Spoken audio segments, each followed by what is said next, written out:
pakiramdam ng balat mo kapag hinahawakan ko. Pero ilang araw pa lang, may napansin na akong kakaiba sa'yo.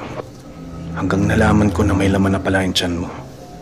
Alam kong imposible sa akin yun. Dahil hindi ako pwede magkaanak.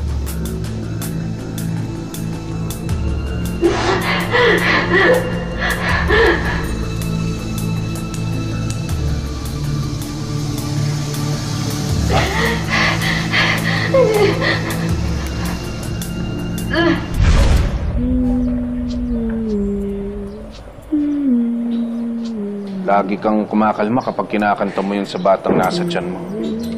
Kaya hinayaan ko lang. Matagal kong pinag-isipan kung anong gagawin sa'yo. Iiwan na lang ba kita sa may highway at hayaan may makakita sa'yo? Ang bilis ng panahon.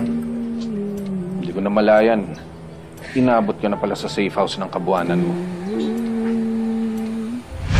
Pero, doon mo pa naisip tumakas.